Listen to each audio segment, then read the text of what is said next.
You know this old world is a great world after all. Smile, darn you, smile, and right away watch Lady Luck pay you a call. Indiana Jones, Indiana Jones, Indiana It's a podcast about Indiana Jones. Every movie, 1 minute at a time. Indiana Jones, Indiana Jones Minute.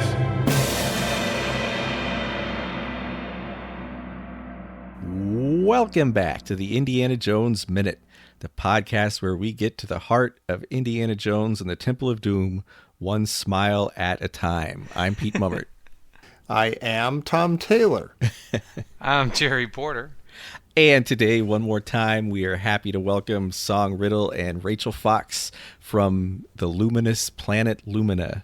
Hello. Hello. Greetings from planet Lumina. Yes.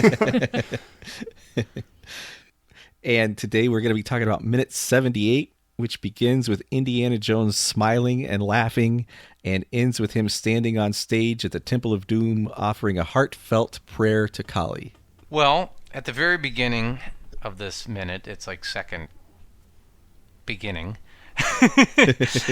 we see, Indy in a state of what looks like humorous clarity. And I'm wondering, is this the dark light that the shaman talked about? Is this the dark light descending upon Indy? Is this what it looks like? Oh, maybe. Oh. In a weird way. Like, what is he thinking here? Because he seems to be clear on something. Yeah, he's had a breakthrough. Mm-hmm. Yeah. Right. Yeah. I shouldn't have taught that kid to whip. Yeah. That backfired. Maybe he's thinking about how the elephant dethroned Willie. That was classic. Fell right in the water. Yeah, I was wondering if he finally got the mommy joke. Looking for his mommy. Oh, if I see her again, I have to apologize. That was good. He's like, no soap radio. I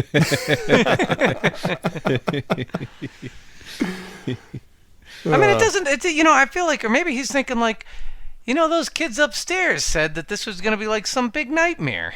It ain't so bad. It's kind of fun. It's kind of funny. Once you get past the twisted hands and the writhing, it's all right. Kick a candle over, you're good. He seems to remember it, though, because in the next movie, well, the one that is filmed before this, but the one chronologically that happens next, when a man smiles at him, like, it seems to trigger something, and he punches him off of a cliff. I thought we agreed we'd never talk about that again. Yeah. It's a heart-wrenching part of any movie. It is. I don't care what happens, however many indie movies are, that is the saddest. That's the saddest minute and the saddest scene.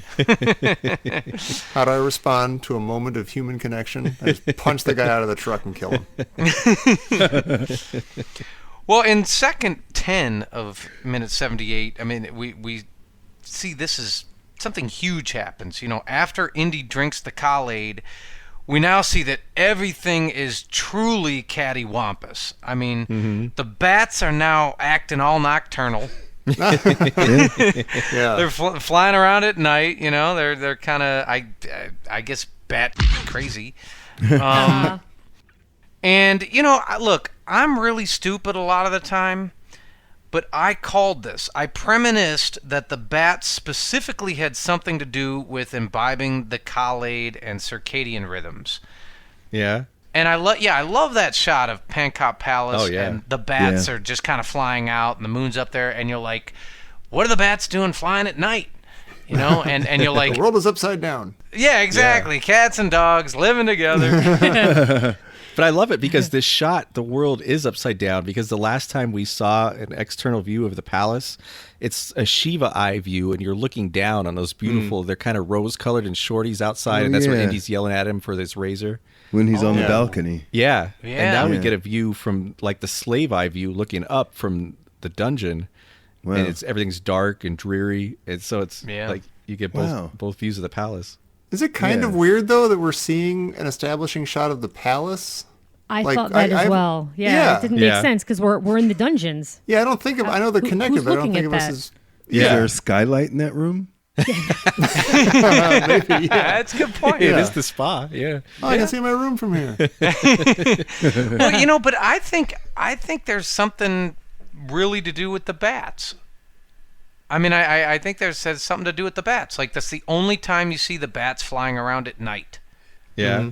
Yeah. That's the only shot where they show it. So, You'd think that would be like reassuring, like, oh, things are getting back to normal. Or Yeah. something. Like, oh, the bats are where they should be. Except we learned that these kind of bats actually do fly around during the day. So Oh, now, that's right. Now Yeah. everything's unsettling again.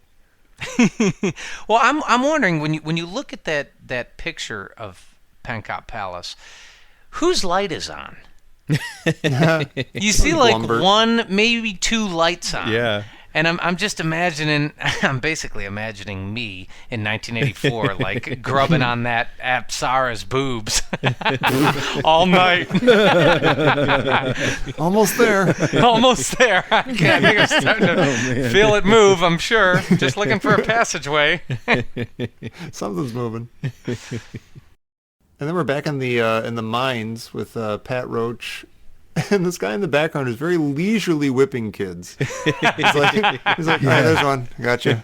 There's one over there. Okay. Yeah, It's like he's playing tag with a whip. yeah, you're it. No backsies. And we get Pat Roach's famous catchphrase again too. Oh, I noticed that. Jaldi karo, which I means thought of hurry you, up. Pete. Yep, thank you. Yeah. Yeah, I thought of you, Pete. And we also get, I mentioned this a couple minutes ago, but I'll bring it up again. This is where the deleted scene with Shorty and where he learns about the fire happens. This is where in the Just an script. explanation. Yeah, in the script, there's a guard here that's Shorty sitting here, using his little hammer, and a guard walks by, and a jet of lava shoots out from the wall and covers the guard. And Shorty, being a kind-hearted guy, jumps up and throws sand on him and puts the lava out. And the guy whose eyes had just a minute before been glowing kind of that yellowish gold demon color, his eyes turn back to normal, and he says thanks to Shorty, and then people come and drag him off. But Shorty, and then at this point, Shorty realizes, oh, if you burn somebody with fire or extreme pain, they're going to wake up from the collie blood. And so then he says, oh, I can use this to wake up Indy. And that's when they cut to he's using the hammer all of a sudden to try to break his chains because he wants to go save Indy. Dude, why would they delete that? Yeah. That makes sense in the plot.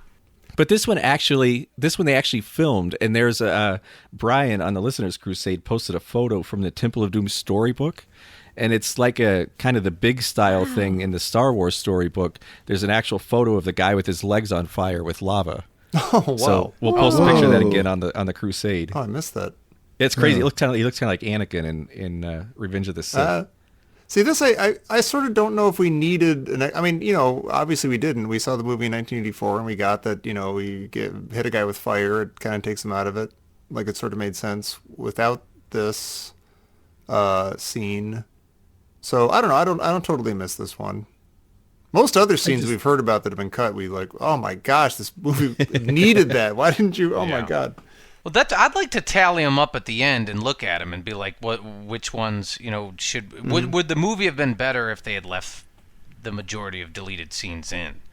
Maybe. And this one they actually filmed, so I'm curious why they took this one out. Yeah. It's extra strange because I know that for some reason, they wanted it to be, what's the magic number? It's like 118 minutes or something. And they ended up making a lot of matte paintings and sticking them in the film to add like an additional 3 minutes or something. Yeah. For better flow, because I guess it was edited too fast, or it just went by too fast. But it makes it weird that they kept an exterior of the palace when no one was in the palace at all. And took out the scene that explained why he's burning people. That's a strange choice. Yeah. I want to get a DVD that has that a DVD with only 2 scenes on it. That scene where he finds out about fire waking people up, and the scene where he meets the octopus. Oh yeah, in Goonies. The scariest part was the octopus. As an outsider, do you think that Shorty has a tough time fitting in on the chain gang? It's funny they let him keep his hat. Oh my God! My next line. I love that they let him keep his hat. Or any of his clothes at all. Yeah. Right. Yeah. Well, everybody else is from Mayapur village, right? I think so. I don't know. Are they all from Mayapur? Or are they Well- from lots of villages? Because that's a lot of kids from one village. We never really figured this out. Yeah. Did they steal the other 2 stones from other villages? See, I'm leaning towards they did. Huh. I am too. I don't know. I know Tom There's doesn't no buy it, evidence. That doesn't make as much sense. Here's a bigger question. Why didn't they have Shorty drink the Kool-Aid? I mean, look, if Yeah. he's good enough to whip. Yeah. Right. Well, I don't think the standard yeah. procedure is to dose all the kids. I think they're just Right. chainable and beatable. They don't have to waste the Kali blood on them. Yeah, because there's those 2 kids that never got it, Yeah. right? Yeah. Like when they're in the aerial prison. No, that one kid comes back later. Right, he does. Yeah. Or it sounds like one of the kids had Right. had it and it wore off because he knew what the effects were. Like he knew what it felt like. I'm under the impression, I'm going to take a hard line on this. I'm under the impression that all the kids drink all the Kool-Aid. I mean, that's what they're doing there. I understand they're kids and they're not really powerful and all that stuff, but I mean, that's what the one super skinny kid says. No, but okay, but then if all the kids, Then why would they chain them? yeah, why are they chaining them and whipping them? They wouldn't have to. They're just like, hey, do this. You're under my control. Just do it. Maybe all of them are slated to get it, but haven't gotten it yet. And maybe Shorty was going to be put up in the aerial waiting room for a while. Oh yeah. Like, Maybe. Yeah. you know, in a couple of hours when they got to those other kids. Yeah. So what happened to those kids when everyone got free? But then that's the future. Yeah. That's the future. good. All right, we That's- shouldn't yeah. talk about the future. I think it's just a giant breach of indoctrination protocol to not have Shorty drink the Kool-Aid. I mean, look, he comes in with Indy. Even if these other little munchkins don't have to Yeah. drink the Kool-Aid, you're gonna have Shorty and you're gonna have Willie do it too. Right. Any Yeah. sticky wicket you come across, you're going to give them the Kali blood. And but they already knew that Shorty like fought off like 4 thuggy guards so that Willie could escape. Right. So it seems like they know like this kid's trouble. They got to Yeah. get this. They gotta give him the Kool-Aids. Yeah. Oh, I finally figured out what exactly happens when you drink Kool-Aid. You immediately develop a lisp. A list? Everybody go to second 54. Kali Ma protects us. We are her children. Oh my gosh, really? Straight up. Listen to Indy. That lisp is nuts. And I know because I am a professional lisper. In 6th grade, I was pulled out of class and I had to go see speech therapist Mrs. Kathicki. Oh, that's just cruel. Really? It's true. Mrs. Oh, man. Kathicki It's terrible. was my speech therapist. And by the way, Professor Christy Porter has the same list. She'll Wow. deny it. She'll deny it from here to Saskatchewan. No wonder you guys are so charming. And you know what, though? I feel like I've just scuttled my podcasting career. It's all anybody's going to hear now. You're absolutely right though. I hear it now. It's really, really, really strange. He actually says, Kali Ma protects us. Yeah. Oh, weird. Yes, Yeah, I I hear it too. do. It's like really pronounced. Maybe he was having fun with it. It's the opposite of the old the Romantics video for the secrets that you keep when you're talking. You can see him lisping, but you can't hear it. It's the opposite of this. My God, you're right. You're right. You're absolutely right. It's really, really strange. Well, I have a lot of questions about the scene anyway. Like, why is... Well, first of all, I hope you're all sitting down. It turns out Chatterlell's a bad guy. He's standing there with in the Temple of Doom with everybody. Surprise. So we'll get that out of the way, completely uninterestingly. But why is, like, okay, Indy, I want to, like, why is he the only one speaking right now? Why is he allowed to chant in English? Like, why is, unless, okay, is this, like, Jerry was wondering if this was, like, the first ceremony that we saw, if that was, like, sort of the Maharaja's baptism or something, because he seemed to, like, to be the center of attention. Is this Indy's sort of trial by fire, like his initiation, like he's going to take part in Willie's sacrifice as part of his, like, indoctrination or something. Or what if Mola Ram is just a temporary position, and so Mola Ram was the guy in charge for that day, and if Indy had been able to finish this ceremony, maybe he would have been Mola Ram for the next couple of days until they give the next guy the Khalid. It's a very democratic death cult. It's I can't get past the fact that you said now here's Chatter Lal. Yeah. Yeah, I mean Yeah. you're like, because I'm watching this minute, and first we had to lisp, Yeah. but then I'm like, who's that guy next to him? Yeah. I'm literally like, who's the guy standing next to Indy? He didn't go to Oxford. Yeah, and it's just kind of, it's really, really strange. You're like, oh, he's, like I said in a previous episode, it's like you got Tote, you got Belloc, you got Dietrich. Yeah. And here is just this giant gap where Chatter Lal's a bad guy. Yeah. Yeah. He just kind of shows up next to Indy. Yeah. Right. Not wearing his glasses. Yeah. Yeah. And like, even though we've seen the Maharaja in the Temple of Doom, and even that was like a nothing reveal, he was just there. Yeah. That doesn't, the way the movie is edited now, you don't know anything about whether or not, you suspect that probably Chatter Lal's evil or something. But then again, he just shows up. He's just standing there. Yeah. He's literally Yeah. just there. And we don't see Yeah. him die. Like if he had been killed in some sort of defense of the cult, Yeah. then that would have made sense and would have brought his arc to a close. And you'd be like, I guess he was evil the whole time. Right. Yeah. But It, he just disappears. It Yeah. like makes Scooby-Doo seem like an Edgar Allan Poe novel. I mean, it's just, it's like, oh, here's the bad guy. It's the same guy we met at the beginning of the castle entrance. But is Chatter Lal a bad guy? Like, is it possible he just drank the Khalid recently as well? That's a great question. And you can say that about every one of these people, every one of the evil people in the entire movie. Yeah. Yes. Like, like if Chatterlal dies later on, is it like, oh, good, he got what was coming? Or it's like, oh, that poor man, he didn't have a chance to be redeemed and have the blood flushed out of him or something. Yeah. Well, yeah, you can't really be happy about anybody being hurt or killed when they're villains in this because they might have been brainwashed. Yeah, Yeah. exactly. It's possible Bummer. nobody's a villain in this movie. We're all victims in the Temple of Doom. Right. That was actually the original slogan of the movie. And I feel like we all know that the Khalid works because the bats are now flying at night. Yeah.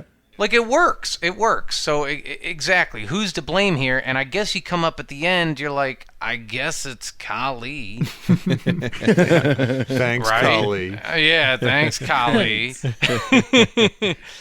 I like that Chatterlal's not wearing his glasses because it sort of makes him similar to Indy, as they both wear their glasses when they're sort of in their professional role, Oh, wow. and they Yeah. both Yeah. have kind of these casual outfits when they're actually doing their work. Neither of them could spell Neolithic right now if they tried. Right. Yeah, I guess those are reading glasses then, huh? That Indy wears? yeah. I don't know, or are they just glasses that he's like, oh, these make me look smart. Like Clark Kent glasses. Yeah. Yeah. No one will recognize me without my detective's whip.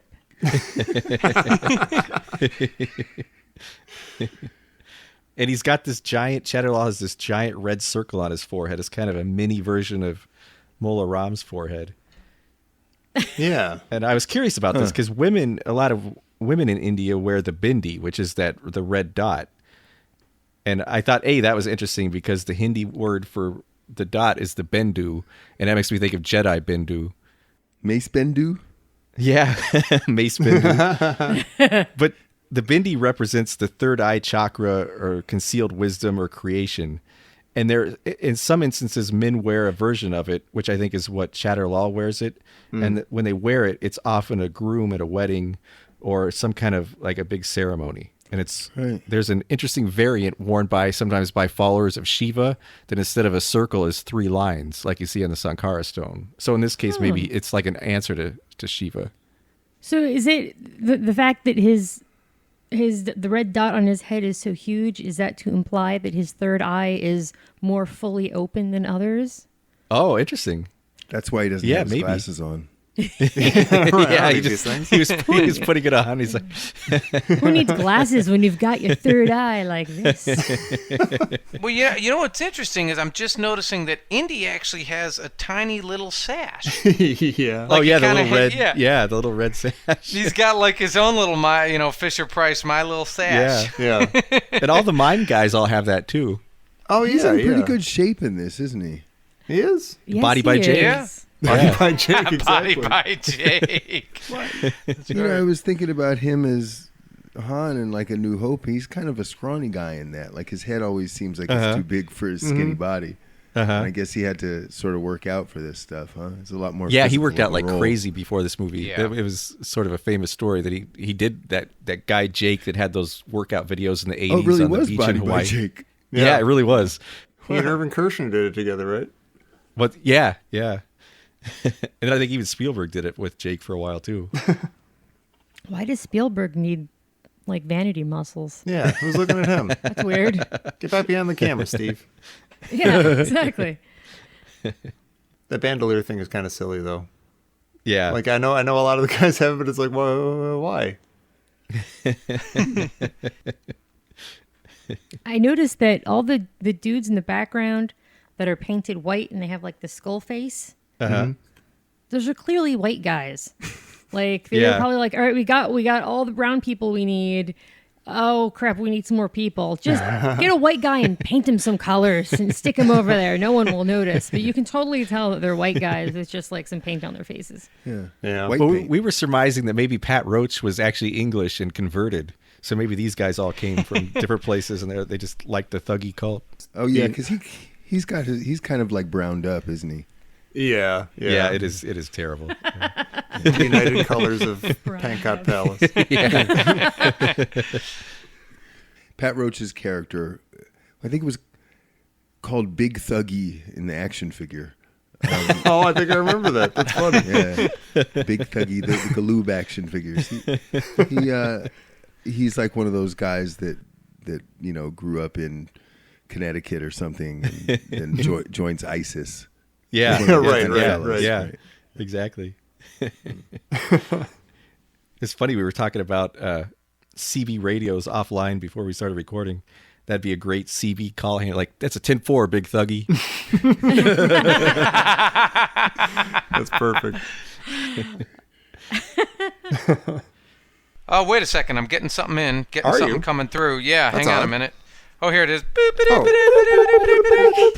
Oh, this just in from Professor Christy Porter.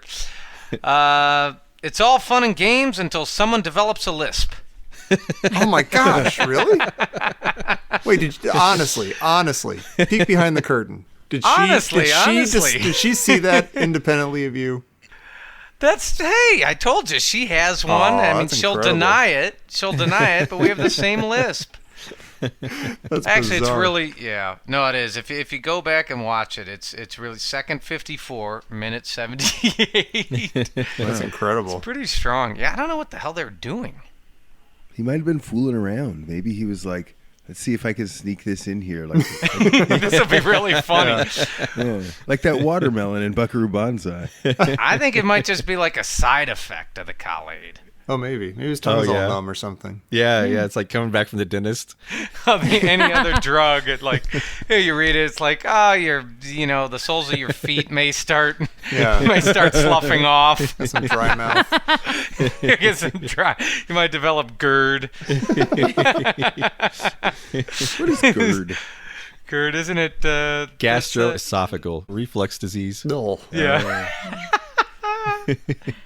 I had a I forget which medication, but I had a medication I took a couple of years ago, and it had a ridiculously long list of side effects. One of which was loss of height, and the other one was Does that mean falling? no. Where'd my height go? Another one was loose skin.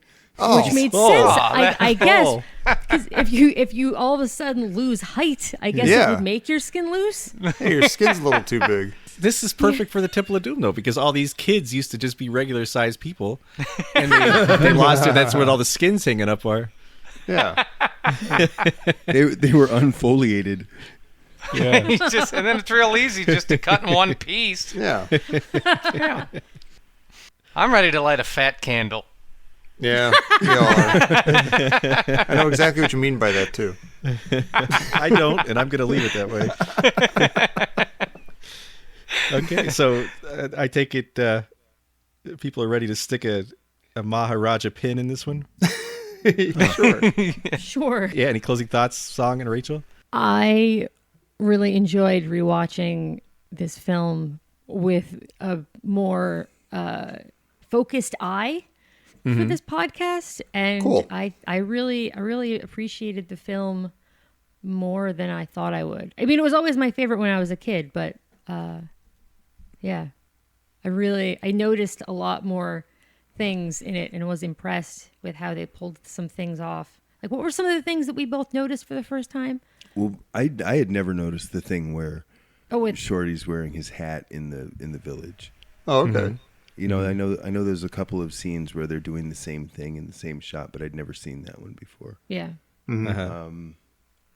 There was a couple other things that we noticed for the first time last night, I feel like. I also had the strange notion. Last night we were talking about the pacing of the film, and, you know, part of why I like it is because it has so many different worlds in it, but it doesn't seem rushed, and it still seems really well paced and long and stretched out. But then I questioned myself and wondered if maybe the reason I think that way is because I saw the film when I was young, and when you're like 8, time is a lot bigger. So Yeah. maybe my perception of how sweeping that movie is colored by me being like, I don't know how old I was, like 6 or 8, and 3 hours being like a significant ratio portion of my life. Yeah. So Yeah. I've been trying to figure that out. those are my thoughts. And it's been really cool to get to be on this podcast and talk about it. I thank you for the opportunity. Yeah, this was a lot of fun. Yeah. I had a This lot is of fun great. talking to you guys. Yeah, well, I really enjoyed this. And if people Yeah. would like to hear more of you guys, I'm sure a lot of people would like to check out your podcast. Where can they find that? They could find it at planetlumina.com, on Twitter at Planet Lumina, on Facebook at Planet Lumina, and Something else with Planet. Did I mention Planet Lumina? iTunes with Planet Lumina. Technically, it's a star. Yes, technically it's a star. But It's named for a storyline that took place in the 80s in which a young woman on the show had to help an alien get back home to his planet Lumina. Oh, awesome. Oh, wow. yes. Oh, I'm totally listening now. Yeah, see? There's clones. It's amazing. They cryogenically freeze people. It's amazing. Oh, that's awesome. And it's Sweet. super feminist. Well, everybody check that out. And, you know, to every one of these times when I end it, I always say, Tom, where are my people? Blah, blah, blah. And that sounds stupid. So I'm just going to say, Tom, please tell the nice people something cool. I'm going to tell them this. This is the coolest thing I can think of to tell them. Go to the Indiana Jones Minute and the Listeners Crusade group on Facebook and join all your favorite people who obviously are the other Indiana Jones Minute listeners, because we're all having a ball over there, and we miss you. You don't call anymore. You don't write. We just come on. Just pop your head in. Let us know you're okay, and drop us a line. That'd be awesome. Thank you. Yeah. And after you've done that, and after you've checked out Planet Lumina, you can join us right back here tomorrow. Same bat time, proper nocturnal placing, same bat channel for minute 79 of the Indiana Jones Minute. Jones. Jones? I hear the secret that you keep, Jones. You're talking in your sleep. Golly, my protector. God.